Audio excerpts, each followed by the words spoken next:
എല്ലാവർക്കും സ്വാഗതം. ഈ റിവ്യൂ ഇഷ്ടപ്പെടുവാണെങ്കിൽ ഒന്ന് ലൈക്ക് ചെയ്തും സബ്സ്ക്രൈബ് ചെയ്തും സപ്പോർട്ട് ചെയ്യണേ. അപ്പോൾ ബാലേന്ദ്രൻ ഇല്ലാത്ത സമയം നോക്കി വൈജയന്തി ബാലേന്ദ്രൻ റൂമിൽ കയറി ബാലേന്ദ്രൻ്റെ ലാപ്ടോപ്പ് എടുത്ത് പരിശോധിക്കുവാണ്.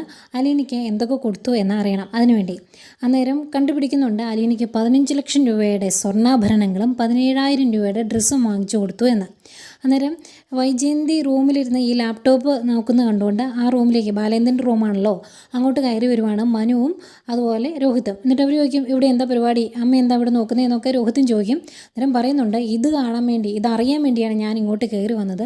എനിക്കറിയണമായിരുന്നു അവൾ ഇവിടുന്ന് എന്തൊക്കെ കൊണ്ടുപോയിട്ടുണ്ടെന്ന് എനിക്കറിയണമായിരുന്നു എന്ന് പറയും. അന്നേരം മനു ചോദിക്കും, എന്താ കാര്യം എന്ന് ചോദിക്കും. അന്നേരം വൈജയന്തി പറയുന്നുണ്ട്, അവൾക്ക് 15 ലക്ഷം രൂപയുടെ സ്വർണ്ണാഭരണങ്ങളും 17,000 രൂപയുടെ ഡ്രസ്സും വാങ്ങിച്ചു കൊടുത്തു. അതിൻ്റെ ആവശ്യം എന്തായിരുന്നു എന്നിങ്ങനെ ചോദിക്കുക. അന്നേരം അത് കഴിഞ്ഞ് ഇവർ താഴോട്ട് വരും കേട്ടോ. അത് കഴിഞ്ഞ് ഇതിനെപ്പറ്റി സംസാരിക്കുമ്പോൾ ബൗദ്ധ പറയുന്നുണ്ട്, ആ ആഭരണങ്ങളും സാരിയും ഒക്കെ ഇടിയിച്ച് ചേച്ചിയെ ഒരുക്കി വിട്ടത് ഞങ്ങളെല്ലാവരും കൂടിയാണ് എന്ന് പറയും. അന്നേരം അതങ്ങ് ഇഷ്ടപ്പെടുന്നില്ല വൈജയന്തിക്ക്. അന്നേരം വൈജയന്തി ചോദിക്കുന്നുണ്ട്, ഇങ്ങനെ 15 ലക്ഷം രൂപയുടെ സ്വർണവും 17,000 രൂപയുടെ ഡ്രസ്സും കൊടുക്കാനുള്ള എന്ത് ബന്ധമാണ് ബാലേന്ദ്രനും അവളും തമ്മിലുള്ളത് എന്ന് എനിക്കറിയണം, ഞാനത് ചോദിക്കുമെന്ന് പറയും. അന്നേരം മനു പറയുന്നുണ്ട്, ആൻറ്റി ചോദിക്കുക, എന്നിട്ട് കിട്ടുന്നതെല്ലാം മേടിച്ചു എന്ന് പറയുന്നു. അന്നേരം ഭയങ്കര അഹങ്കാരമാട്ടോ.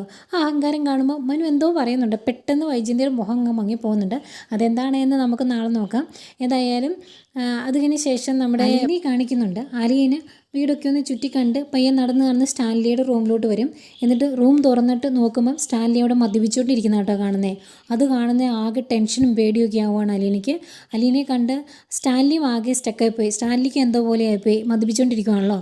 അലീന പെട്ടെന്ന് ആ റൂമിൽ നിന്ന് പോകും കേട്ടോ. സ്റ്റാൻലിക്കും എന്തോ പോലെയൊക്കെ ആവുന്നുണ്ട്, ആകെ ഒരു ടെൻഷൻ ആവുന്നുണ്ട് അലീന മദ്യപിക്കുന്നത് കണ്ടല്ലോ എന്ന് ഓർക്കുമ്പോൾ. ഏതായാലും ഇതൊക്കെയാണ് പ്രമേയമായിട്ട് കാണിച്ചത്.